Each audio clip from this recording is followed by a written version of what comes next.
Welcome to Getting to the Truth in This Art. I am your host, Rob Lee. You should know me by now. You've listened to some episodes. Today, I have a special guest here. I have Chris Franzoni from Eat More Baltimore. Welcome to the podcast. Thank you. Thank you for having me. So you're doing big numbers. You're doing big things. When I come across your stuff on socials, one, I'm like, okay, suddenly I'm hungry. and then That's two, That's the point. So it's working. Yeah. And then two, it's like, you're in my mind. And then two, it's like, when did you go there again? What? Who are these people? Where are these places? This is local. So tell the fine folks out there who are uninitiated about what you're doing with your blog, your online presence, and more about your background, because I know you from Food Scope. I'm sure it's bigger than that, but let's speak on it for a bit. Yeah. So, I started it about 6 years ago. I was inspired by a friend who recently moved. Well, not recently. She moved there 7 years ago. She had a food account called Nashville Food Fan, and it's basically doing the same thing that I'm doing here with Eat More Baltimore. But at that time, nobody was really doing it here.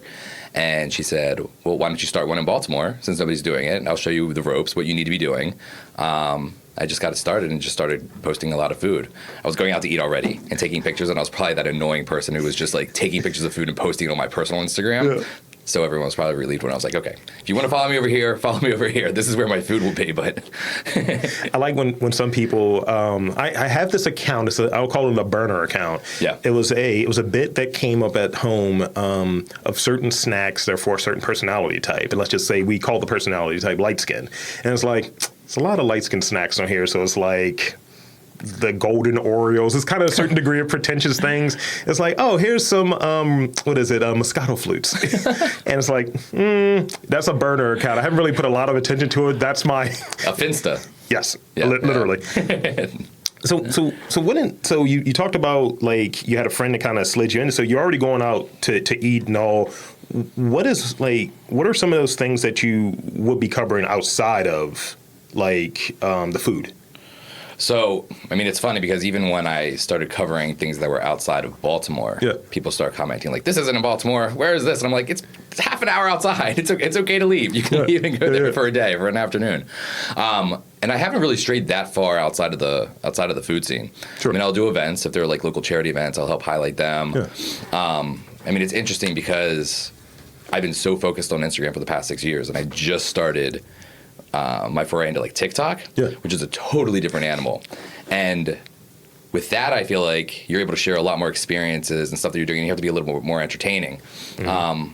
But outside of the food, I've kind of like stuck to it because, I got in that niche and people didn't want anything else. Like, they don't want to see me eat, but pictures of me, they don't want to see that. I have more to say. Nah. No. Stick to food. Take pictures of macaroni and cheese. Exactly.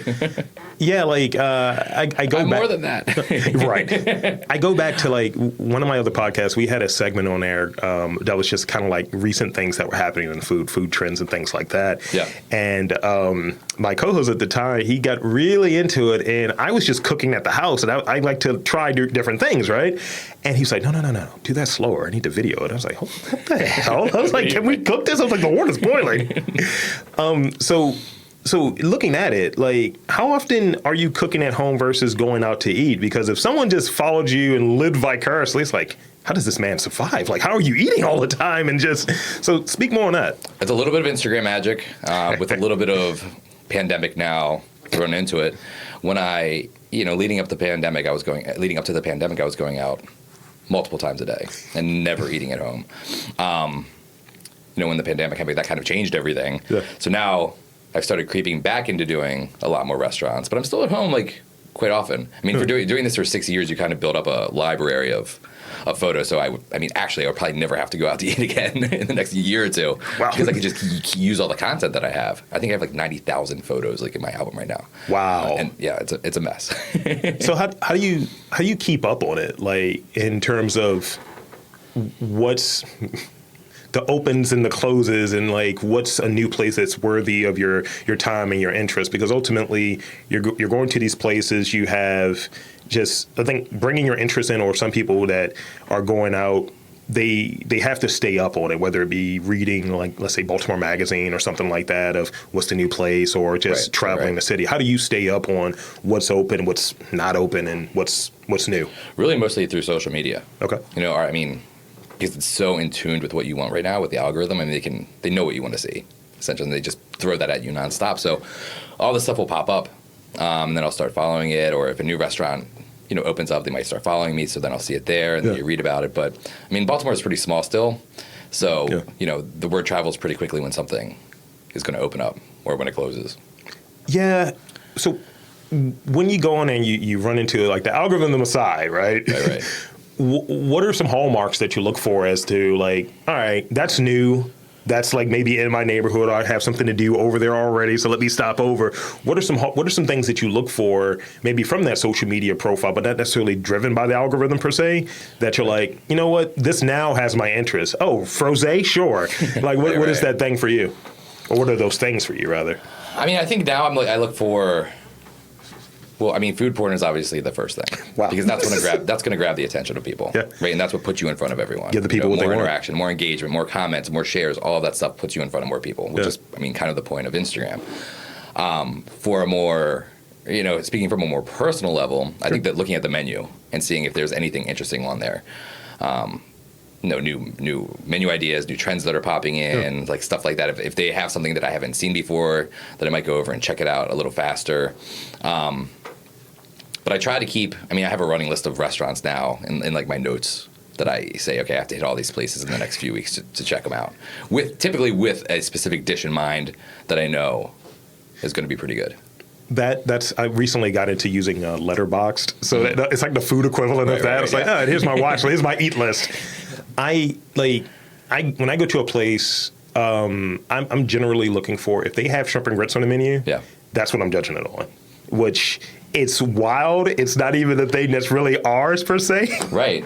There are a bunch of places that have it here. I think Water for Chocolate, though, is probably the best shrimp and grits in the city. Yeah, it's funny you say that. Might be an interview coming up. It's funny you say that. So a good transition. A little plug. Now I'm going to hold him to us. Like, look, Sean. Bring it here. let's do it.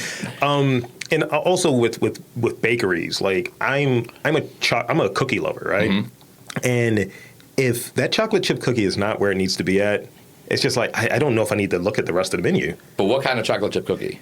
Are you like the soft and gooey or like the crisp? Like, I feel like it changes. Do you actually want this answer? Because it's a very divisive answer. Sure. Chocolate chip walnut. Oh, yeah. See, here, I knew it. Well, that's literally the thing. But in terms of texture, gooey. If I can get something that's a little gooey, not too crisp, but like, what is it? It's the Outerbines, they have like the more crispy ones. Mm-hmm. Those are very good. Yeah. But as far as like, I want something that feels like this was just baked. Right. And it's a little like, it has a little malleable to it. Right. That's what I'm looking for. Yeah. But it has to be warm though. I'll heat it up. No, yeah. I mean, now this is how wild it gets. I'll order from LaFayette. Yeah. I'll just, $70. Let's make it happen. I have them in my freezer right now. You can get them frozen at the grocery store. Oh, no. I have to get them directly from the source. Come on now. Frozen. What are you talking about? So I read that you've done some collaborations and brand partnerships such as Dunkin' Donuts and McDonald's. Yeah. How's it been like working with like household names in the food industry? And what's that dream collaboration that you like, if it presented itself, you're like, I'm here for it? Yeah, working with them is great. They're typically very easy to work with. Sure. They come to you with a campaign and say, this is what we're highlighting right now. I think I did one for McDonald's that was the McRib. Yes. And then we did for Dunkin', it was the like Purple Fridays or leading into the Raven season. So they have an idea of what they want to do, and then you just go and you shoot it, and that's that. They approve it and post it, and then it's over. Inside baseball, I see. Right. So, it's pretty straightforward.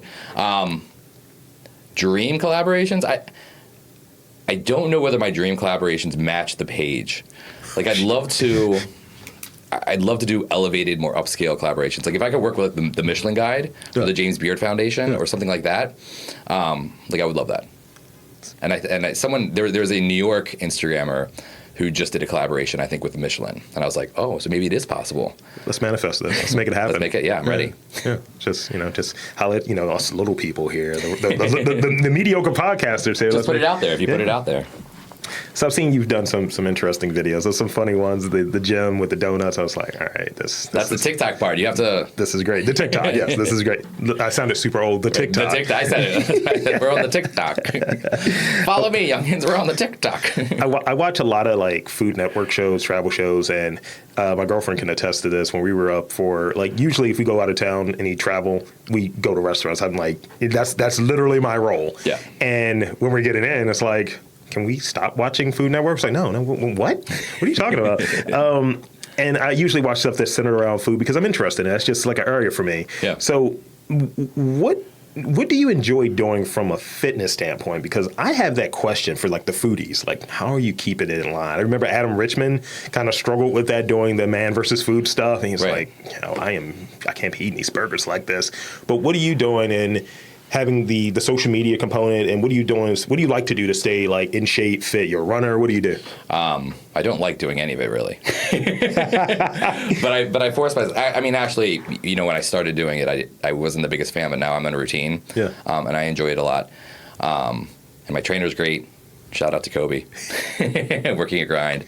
But yeah, I mean, I have to. I mean, here's more insider baseball of how it all really works is that I don't actually eat the full portion of everything that I'm getting. I know. Oh my! My stars and garters. I'm a foodie fraud. Clutching my digital pearls here. I try everything, but there's no way you can get through this stuff. I mean, when we're going out, and especially if a restaurant invites me in, they're bringing out everything, and it's 8, 9, 10 dishes and courses, and there's no way you can get through that. And stay healthy. So, and that was another thing that I think, the pandemic helped me out a little bit because I think at one point before that I was getting very unhealthy, going out constantly. And when you're eating out, it's just not good for you. Yeah. And that kind of forced me into a healthier routine and a healthier pattern. And now once I got into that, I can regulate what I'm doing when I'm going out and I don't go as crazy. Well, if you look at what I'm doing, it's still crazy, but... I was waiting. I was like, hold on. You might want to revise that. Comparatively, right. Just the regulators just playing from Warren G. as you're eating. So, I usually do this like karmic math of like, all right, if I'm going to eat this cheesesteak, that's about 35 extra minutes. How many minutes? How long do I have to be on the elliptical? Right. Right, yeah. But definitely getting into like a regiment, like I started like doing like the weights or what have you, and people would joke like, yo, you've lost like a fair amount of weight during like the pandemic. And I was like, I'm still eating the meat cheese like every other day or what have you. And but I think I've recently kind of gotten to doing the Mega Fit, doing the box stuff or what have you. And I like it. I like it a lot actually. And it simplifies it, but that's super regimented, but when it comes to the weekends, it's like I'm looking around like, all right, where am I going? Right. What am I doing this week? Game over. Like, what's on well, first? and I can do that during the day, too. Like, I can be great at breakfast, I can be great at lunch, and then, like, dinner time, I'm like, oh. But it was so great. But what's your guilty pleasure? Is it pasta? Is it French fries? I mean, yeah, I can't. There's not a French fry I can turn down. If they're French fries, you have to eat them. My girlfriend liked it. She was like, I read and eat French fries. Like, what are you talking about? Right, and it's funny because my partner Stan, if he never had a potato product again, he'd be fine with it. I'm like, what? No. What do you mean? French fries? Like, I literally eat all the French fries. There's literally no French fry I don't like. So let's see. So I'm going to be a little geeky right here. Let's consider 2020 like the snap from the Avengers, right? Just. Which, like, in many of our favorite restaurants have closed. They're, in memoriam kind of, right? Right. Which one would you want to bring back? I mean, maybe that's like a weird question, but if you could unsnap them, which ones do you want to bring back and why? Is it like you touched on earlier, when you're looking at a restaurant, it's a certain food item.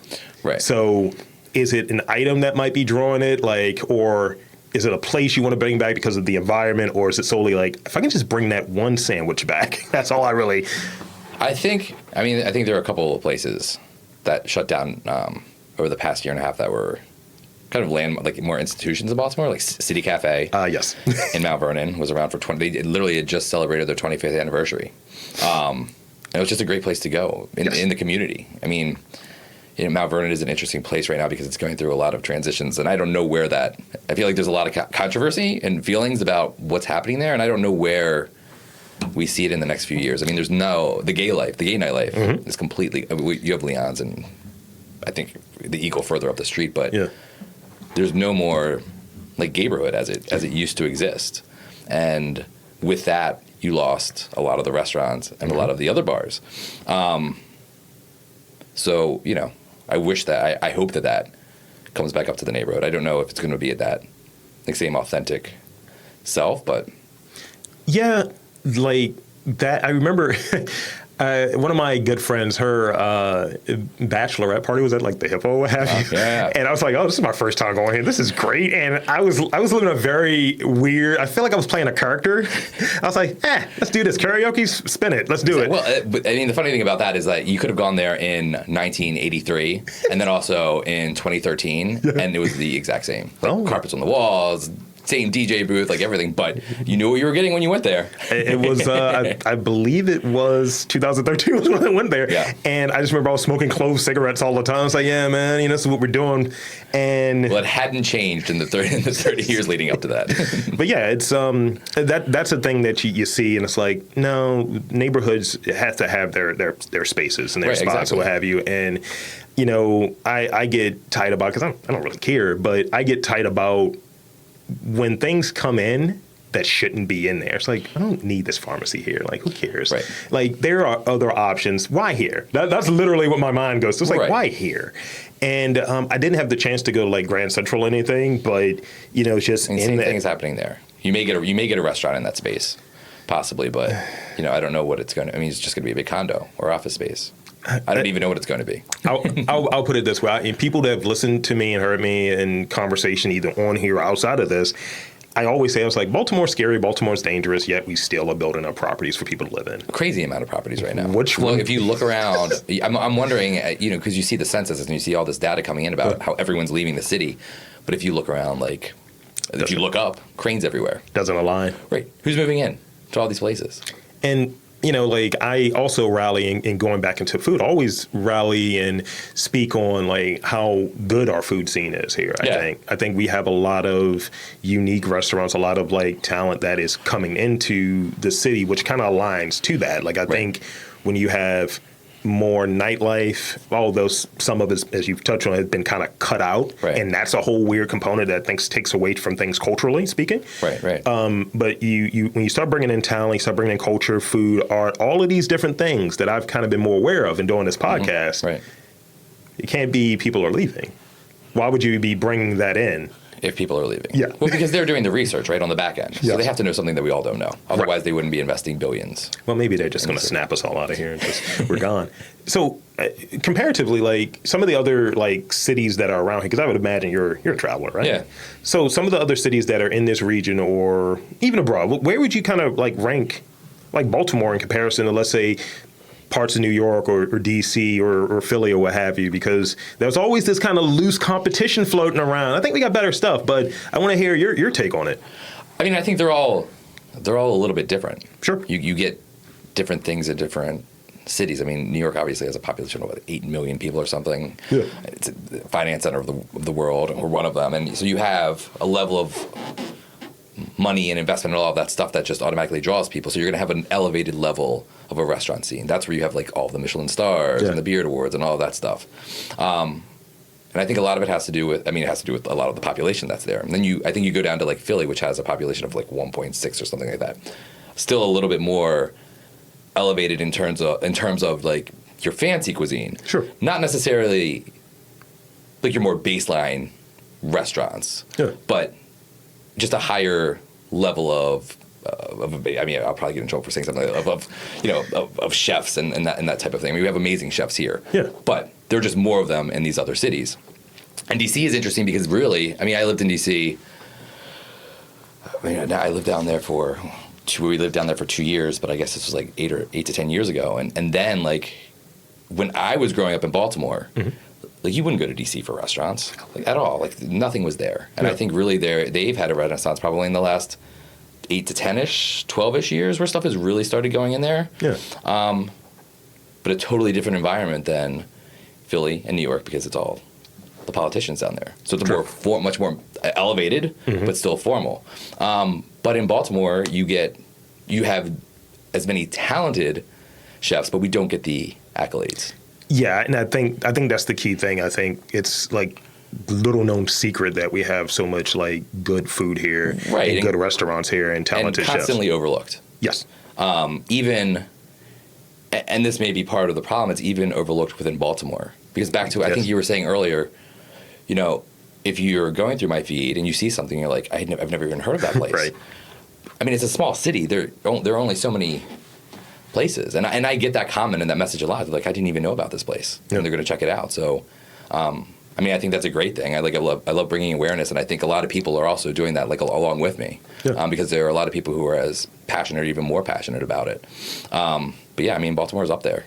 Yeah, we just need to put it more on the map. Just keep going. That's the purpose of this podcast in some ways. Exactly. I think one of the things that I've noticed, and it's like areas where if I haven't been there like enough, I put it in my head. It's like, look, I need to go there. I need to spend some more time here. Yeah. Check out something, spend some cash, and just do it. Don't keep it within the large community, but not in your own like micro community. Like if I kept everything in East Baltimore, then I wouldn't know what's going on in West Baltimore. Like I hate the name, but Sowebo, I wouldn't know what's going on over there, or what have you. Yes. And you know, there's a few restaurants over there. It's like, oh, that's that. Next to Federal Hill West, right? Oh, God. Yeah, it's like Pigtown North, or what have you. Yes. You know? And I saw that. I'm like, oh, it's like, can we do something different? On, right. And you know, and it was funny when we went into Holland's Market. Mm-hmm. We went to the most pretentious part of it. You know, we went to like straight past all of like the butcher stuff, all of that stuff that you would see in like traditional like open air. We went to the back. I was like, sardines and European items. This is what we do. We do that, coffee, and other snobbery.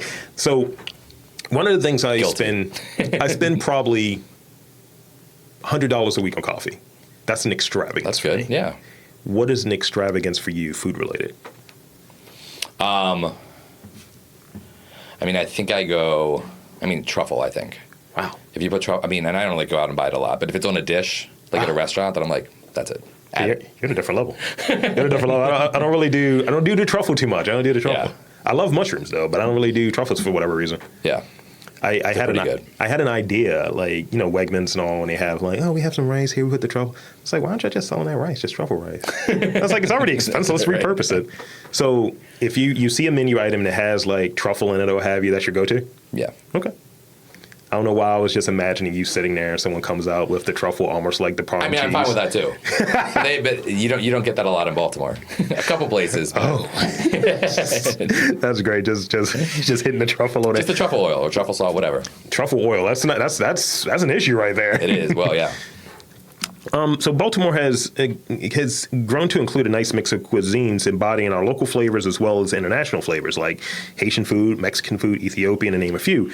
What country's cuisine do you love to eat the most, and why? I think Italian. Well, right, with Franzoni, right? Just because I grew up with it on, two sides of my family. Huh. So just growing up with like all the good Italian sauces and the gravies and my family does a crabs and spaghetti, which is. I feel like could be like a Baltimore delicacy. Although they say it's from Philadelphia because that part of the family is from Philadelphia. Again, right? Right. So, basically what it is you take your leftover crabs, if you have leftover crabs. Most people don't. Well, right. But if you do, or just order more and put them aside so you can do this. Side crab. Right. So you take it out, you clean off the top of the crab, a steamed hard shell crab, and you leave the seasoning all around it. Saute that in a pan with some olive oil and garlic, and then throw in your tomato sauce and just let that simmer for a few hours. Sounds delicious. Yeah, it's really good. And then you eat and you can add crab meat in too, but then you eat the pasta, the spaghetti, and then you can pick the crabs. It makes eating crabs messier than just eating regular crabs, which is hard to do. Once you said you have to pick them, I was going to nip that idea and... Just throw in a little extra crab meat, because you're really doing it for the flavor of the crab flavor and then the Old Bay. I'm going to figure out a way to steal that idea, but make it the lazy man's version, because this is shocking. I don't pick crabs. No? No, at all. I am, as I've said it before, when it comes to chicken wings, I'll say it when it comes to crab. I'm a civilized man. I need my food deboned. Right? And I like my grapes peeled and fed to me. That's perfect. But I like to do a smoked crab cake. Interesting. Yeah. So I don't know if I've had that. It's Japanese influenced. Yeah. It's very, So it has the panko in it, QP, little furikake, smoke it in the Traeger, and it's usually my holiday appetizer, like the Thanksgiving appetizer, because I don't like to really go with the traditional kind of things or what have you. So for you, going against tradition, what would be that item that you're like, you know what, this is something I do. This is now my tradition. You're going against that normal, for instance, my girlfriend doesn't like cake. So for our birthday, she does pie. So that would be against, your birthday. Who here's birthday pie? Right. So what would be? I don't mind it.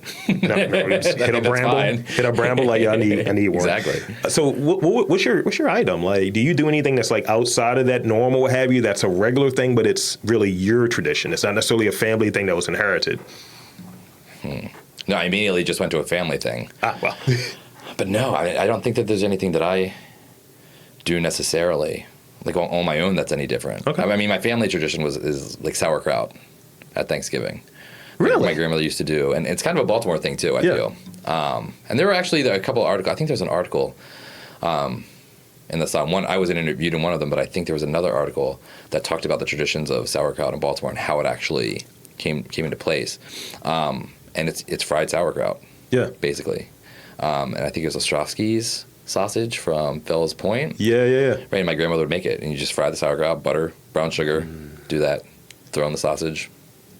It's like caramelized sauerkraut, and people probably thinking like, ooh, that sounds disgusting. I like sauerkraut. It's a very polarized. That's another very polarizing thing, sauerkraut. I like sauerkraut. People don't get it. I put it on hot dogs, mustard, the whole thing. Let's see. It makes your house smell terrible, though. How dare you? That's why I just have like the black magic spray on deck. It's like the inside of someone's car. Yeah. Aside from Baltimore, what city have you eaten the best in? Like, because you mentioned the international travel. You've mentioned, you didn't mention international travel, but you mentioned like travel like here, like, in this region, and you mentioned that travel's a thing for you. But where have you like eaten your best? Like, look, I spent $1,000 on food here, and this was great. Like, you took a trip to Rome or something. Like, where have you eaten the best, and why was that? What are the highlights? I guess. So my other favorite food city. I lived in New York for a few years too. Sure. That's where I went to law school.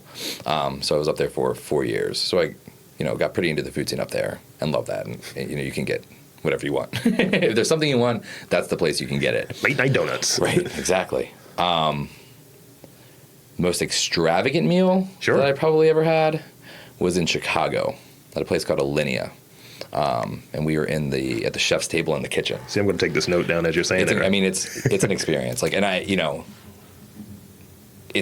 actually just posted a video on TikTok of them making. They have this dessert that one of the chefs I don't know if this made him famous, but it's a dessert that like he's known for. Sure. And it's basically a sugar balloon, where they create like a flavor. I think the one that we had was like watermelon Jolly Rancher or something like that. Yeah. They take this material and then they put a helium tank. They hook up helium to it and they blow it up. Wow. They create the string out of all the sugar and then they bring it out to your table floating. And then you eat the balloon as it's floating. It was wild. Molecular gastronomy. Exactly. Yeah. That's really cool. Like, yeah. So that probably tops it. See, now I'm gonna have to try to replicate. My little brother, who's a chef, actually he replicated it for my 40th birthday. He figured out how to do it and did it, and it was pretty cool. See, the only thing my brother would do for me is say, your podcast was all right this episode. That's pretty much the extent. Shout out to Rudy. He's not bringing you dessert balloons? No. He's bringing me cologne that he borrowed from me from years ago. He's like, oh, yeah, here's your cologne. I was like, it's not a lot in there now. Thanks. So this is that last portion of the podcast. And see, I told you I won't have you here too long. The last portion of the podcast where I like to get to some rapid fire questions. These are just questions that I want the answer. Doesn't necessarily need context. If you want to provide context, feel free, because we don't want controversy here. As you touched on. Where does food trend? The watermelon and mustard. Have you seen that? No.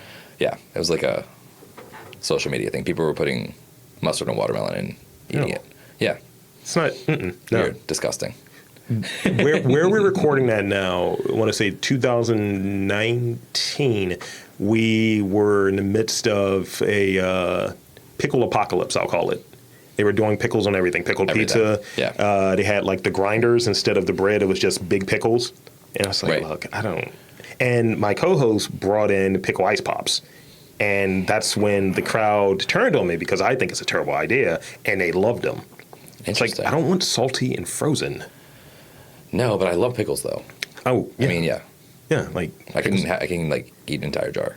Pickles from Atwater's? Absolutely. All right. What's your last meal? Like, if you could choose, and it's like I thought you meant like my last meal that I ate. I'm like these potato chips that are sitting right here. That was my last meal today. Yeah, my last meal is a seafood lasagna that my dad, he makes it for me every year for my birthday, and it's really crazy. It has that sounds delicious. It's like 5 pounds of crab meat, 5 pounds of shrimp, and then I think it's like 3 or 5 pounds of like lobster meat, and it's all layered. So you have like sauce, noodles, lobster, sauce, noodles, crab, sauce, noodles, shrimp. I'm leaving out all the cheese and cheese in between all of those. So you're gonna make me a hated person because I want to ask for that. It's like, hey, someone make me this. Listen to this episode. Right? Yeah, and I haven't seen it anywhere because I feel like and the weird thing about it is that it's or that people say when I tell them about it, they say it's weird, is that it's a red sauce. So I think people expect like a white sauce. Right? No, it's good. Because what it's like a shrimp dish that has like a red sauce, like a spicy, like a Fra Diavolo type thing. Yeah, it's like this, but not spicy. Not spicy. Yeah. Okay. And more cheesy. This has been a point of contention recently, especially in my household. Runny yolk, yes or no? Definitely. Absolutely. It's on everything. I know. Well, that makes the food porn. That's what does it. That's actually that was probably the most frequent post that I did when I was first starting. Like once a week, I would have a runny yolk. No. Yeah. On everything. On burgers, a regular runny yolk, just on everything. Fried eggs on everything. No, can't do it. Can't coach with them. Can't play with them. Best late night snack? I'm going to go back. So when I was living in D.C., I was like 2 blocks away from a McDonald's. And I would go to the McDonald's and just get the biggest fry, bring it home immediately, and then add like truffle salt and Parmesan cheese and have it melt in there, and it's ridiculous. Sounds great. Yeah. Again, I'm stealing. That's my late night. That's my late night snack. I'm stealing these food things. Yeah. The only like kind of weird thing that I do is I'll take like microwave popcorn or what have you. Yeah. I love hot sauce. Oh. And it's just, I'm just going at it with like a super expensive like hot sauce, like lower sodium, Tabasco forward. So like, it might be like a freaking $10 bottle of hot sauce. It's like, let's just get it. Let's get it in there. Yeah. The other thing that I do more frequently than that is bananas Foster, which is not something that's good to make. And I normally do that when I'm drunk. I'll roll home and. How do we not know each other? Because this degree of opulence I'm hearing. I'm just like, look, this is great. Yeah, not the safest thing to do when you're flambeing it at 2 a.m. in the morning, but it's really good. Live deliciously is fine. I've been looking for, because we've been running. I have one more rapid fire question, but I want to wedge this one in real quick. Yep. I've been looking for just kind of answer around like desserts, right? So I find that some places that I've been to, especially recently, they don't have that same attention to detail. They have a really great menu, but it falters. It goes off of a cliff when it goes to the dessert. Agreed. What is your take on that? Why is that the case? And what are your thoughts around that? I mean, I don't know what the reason is. I think a lot of the places that do have the really good desserts probably have a pastry chef. And maybe the chef's just not focusing on that they're focusing on the main food. A really good dessert in Baltimore. Take notes. Is the pen moves? It's bread pudding at Duck Duck Goose in Fells Point. It's croissant bread pudding. So which makes it a lot different than just a typical no bread pudding. No. So he's another. He's coming up. Yeah. So Chef Al's coming up, and it's like, look, he posted the bread pudding the other day. Yeah. I was like, looks really good, Chef. He's like, you should come down to try it. He's like, we should probably do an interview here too. I was like, you trying to entice me with bread pudding, sir? It's worth it. It's worth it. I'm a banana pudding guy, so I want to find a way to do the bananas Foster and banana. I like to combine things that seem similar, that have a different application and different way of building them out, and see if those go together. Maybe those flavors or how it's done can kind of work. Yeah, I think they could. It's funny you said that because this morning or yesterday I got a delivery of magnolia bread pudding, banana pudding. I'm gonna throw this pen at you. It's sitting in my refrigerator right now. I was gonna eat it. I was online yesterday looking at it because they're now doing their own deliveries now. It's like, oh, right, yeah, and that's why they sent it to me. But if you want a local banana pudding, and they're not sponsoring me, so it's if they want to sponsor me, I'll give Magnolia the exclusive. That's great. But a local one that's just as good is Crazy Pudding. Crazy Puddings. It is on, is it Maryland Avenue? I feel like it's around like 25th or Maryland, like right up there, and it's like it's around the corner. It's in the zone. Yeah, near it's like a block down from like Taste This.